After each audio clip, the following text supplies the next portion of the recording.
Hola a todos y bienvenidos a mi canal sobre historia política de los siglos XVI, XVII y XVIII.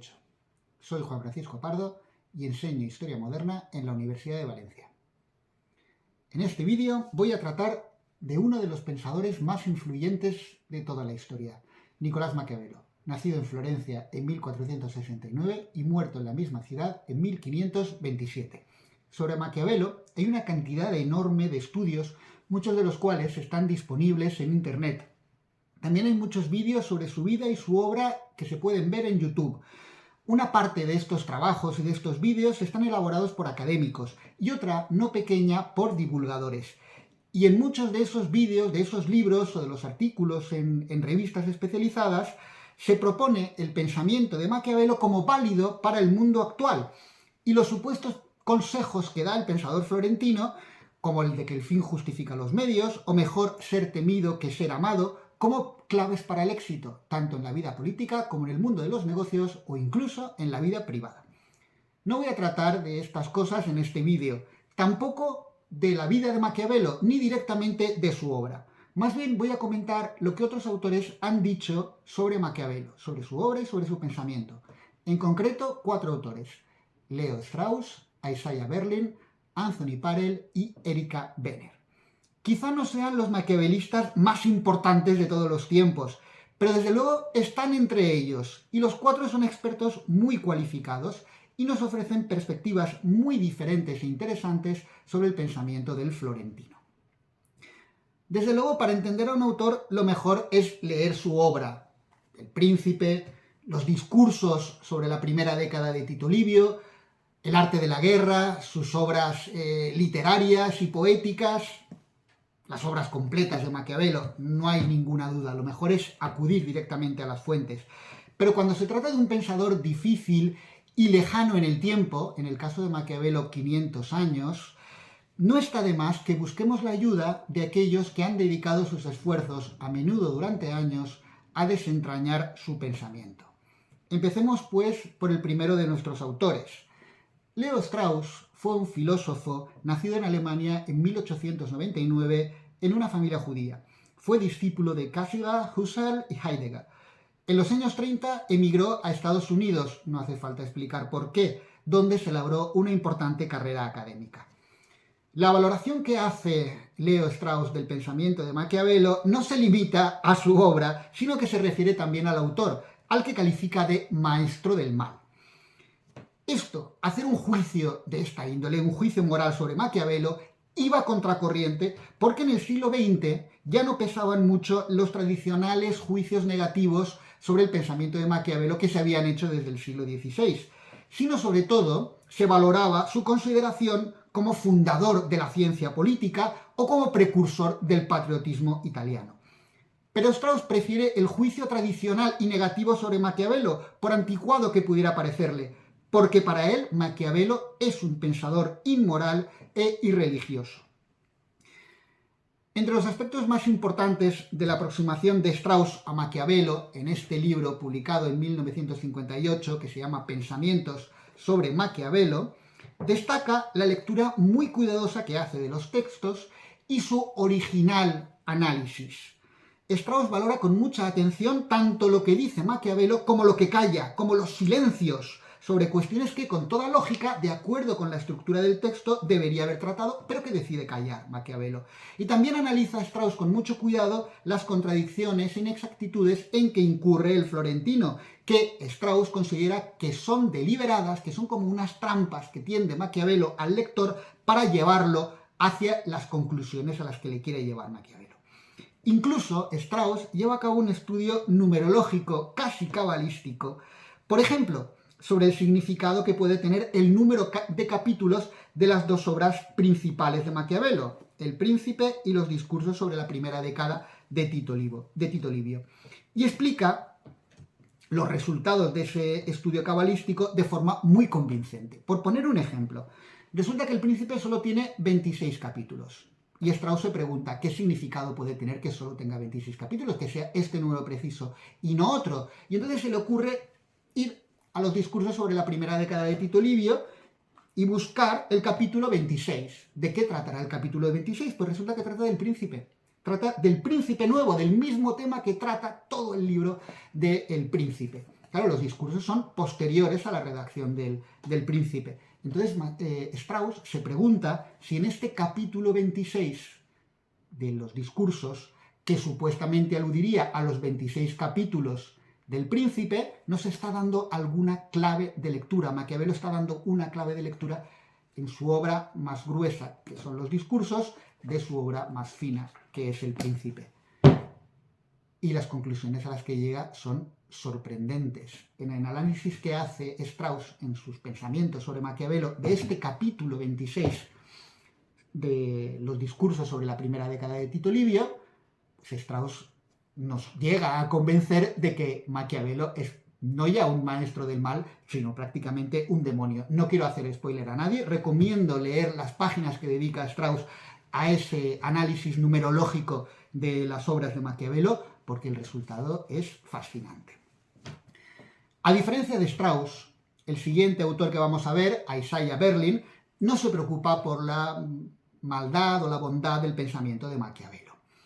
Isaiah Berlin fue un filósofo y politólogo británico, nacido en 1999 en Letonia, también en una familia judía como Leo Strauss, que emigró después al Reino Unido.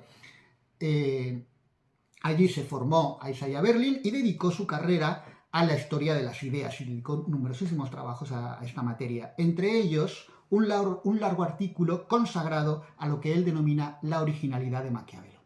Este artículo se publicó en 1972 y se puede encontrar en recopilaciones de la obra de Isaiah Berlin, como esta que tengo aquí. En este artículo, Berlin señala que la originalidad de Maquiavelo reside en haber destruido la unidad de la moral. Es decir, que sus obras ponen al descubierto la incompatibilidad que existe entre los fines que exige la política y los que impone la moral convencional, de raíz cristiana, encaminada a la salvación del alma. La moral que era la habitual, la típica, la normal en el siglo XVI, frente a la moral de la política que propone Maquiavelo y de la que habla Maquiavelo. Los fines entre una y otra serían completamente incompatibles. Uno no puede salvar su alma, tal y como prescribe el cristianismo, si se dedica a la política como recomienda Maquiavelo. Según subraya Berlin, Maquiavelo en realidad no está abogando por un dualismo de sistemas morales, es decir, utilicemos una moral para la política y sirvámonos de otra en nuestra vida privada. En realidad Maquiavelo prefiere la moral que él recomienda para la política, una moral que está inspirada en la de la antigua Roma, en la de la Roma republicana. Pero el dualismo moral, esas dos morales, sería algo que se desprendería de su pensamiento. Y con eso, con ese dualismo moral desprendido de su pensamiento, se socava uno de los fundamentos que hasta entonces, hasta principios del siglo XVI, habría tenido la cultura occidental. Y es la convicción de que debe haber y debe buscarse una respuesta unívoca a la pregunta fundamental de cómo debe vivir el ser humano, que es la pregunta propia de la ética. ¿Qué debo hacer? ¿Cómo debo comportarme? En consecuencia, la búsqueda de esa respuesta unívoca, esa respuesta que debería tener el mismo tono para todo, para qué debo hacer en la política, qué debo hacer en el mundo de los negocios, qué debo hacer en la vida privada, esa respuesta, si se pretende única, no se va a encontrar. Esa búsqueda, por tanto, sería algo conceptualmente incoherente. Las consecuencias morales y espirituales de esta destrucción de la unicidad de la moral son claras. Por eso, y si para Maquiavelo el cristianismo no podía ser la base de la moral, cabría preguntarse qué ideas tenía Maquiavelo sobre temas capitales de la religión. Pensemos que estamos en el siglo XVI, donde la religión lo impregna prácticamente todo. ¿Qué ideas tenía Maquiavelo sobre el universo, la creación del mundo, el origen y el final del mundo? Y si todo ello tiene un sentido, si existe algún orden que lo regule y cómo influye ese orden en nuestra visión del mundo y, por tanto, en nuestros valores. En otras palabras, cabe preguntarse por la cosmología de Maquiavelo. Y a esta pregunta respondió a principios de los años 90 el historiador canadiense Anthony Pare, quien considera que Maquiavelo, como muchos de sus contemporáneos en este siglo XVI, creía que el mundo y lo que en él habita están influidos por los planetas y por la fortuna. Ambas fuerzas del cosmos determinan la oportunidad de cada tiempo para actuar por un lado, y por otro lado determinan también el carácter o el humor de acuerdo con la teoría galénica e hipocrática de los 4 humores: flemático, colérico, melancólico y sanguíneo, el humor que tendrían personas y pueblos.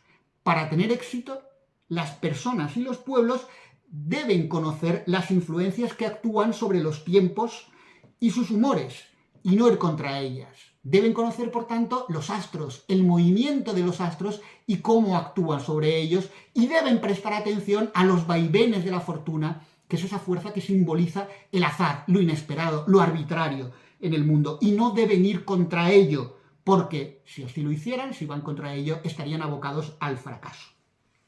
Por tanto, Maquiavelo no tiene una visión puramente terrenal, esa ética que decía Berlin, que queda disociada de la ética cristiana y que propone para la política, que sería diferente de ella, no es del todo terrenal, no tiene sus fundamentos sobre todo en la tierra, porque los proyecta hacia los cielos, pero no hacia el reino de los cielos de los cristianos, sino hacia los astros y sus movimientos o a la fortuna.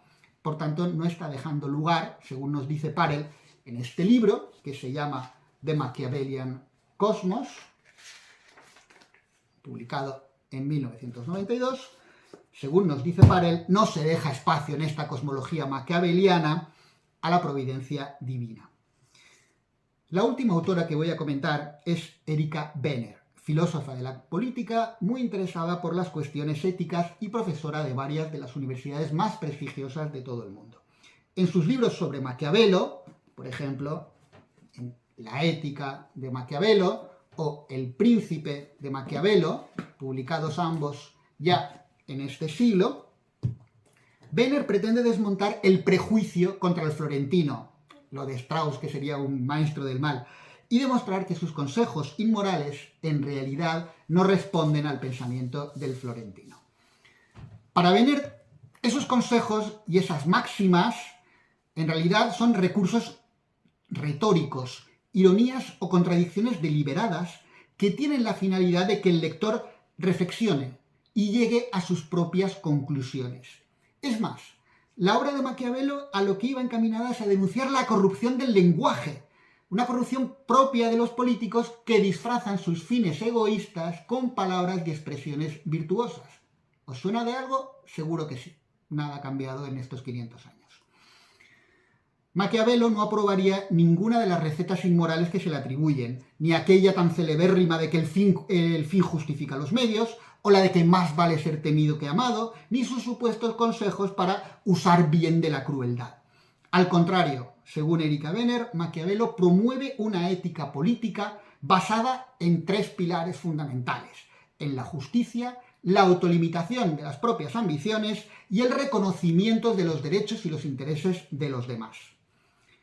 En apoyo de esta lectura tan positiva, Benner invoca la autoridad de 3 escritores antiguos, entre otros, como el jurista italiano Alberico Gentili, de finales del siglo XVI y principios del XVII, el filósofo de origen portugués Baruch Spinoza, o el también filósofo ginebrino, en este caso, Jean-Jacques Rousseau.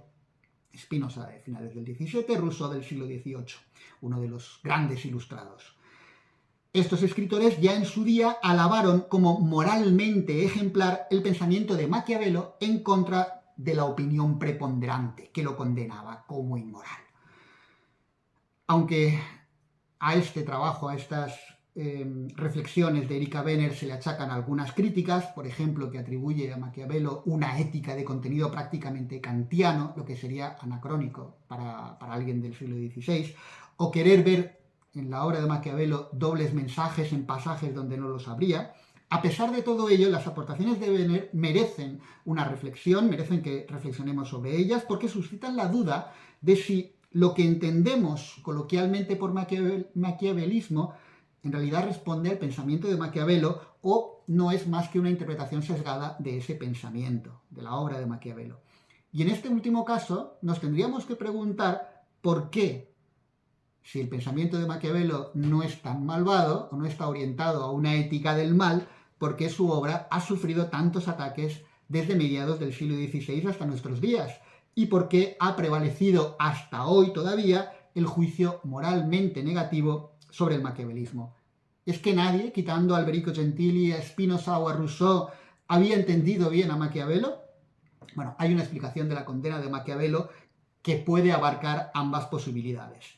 Tanto si Maquiavelo propone esas prácticas malvadas, como se aboga por una ética de la justicia, la autolimitación o el respeto a los demás, lo decisivo es que se aparta de la tradición que prevalecía entonces en los libros donde se contenían los consejos dados a los gobernantes, lo que entonces se llamaba los espejos de príncipes. Y esos libros se basaban en la conformidad entre las leyes de Dios, las leyes de la moral y las de la política. Maquiavelo propone una ética política con base puramente terrenal, o sea, donde no existiría esa conformidad entre las leyes de la política, las de la moral, ni mucho menos las leyes de Dios. Incluso si Maquiavelo, esa ética terrenal que él propone, lo hace mirando a los astros y a la fortuna, la conexión con la providencia divina entre lo que ocurre aquí y lo que ocurre en los cielos, esa conexión se desvanece, se evapora. Y eso pudo hacer, en el marco cultural del siglo XVI, tanto para católicos como inmediatamente para los protestantes, pudo hacer que su obra fuese difícilmente aceptable. Hasta aquí este comentario sobre 4 destacados intelectuales y su examen respectivo sobre Maquiavelo. Ahora os toca a vosotros formular vuestro propio juicio, a partir, desde luego, de las obras de Maquiavelo, pero también del trabajo de quienes han estudiado a este autor antes que nosotros. Hasta el próximo vídeo.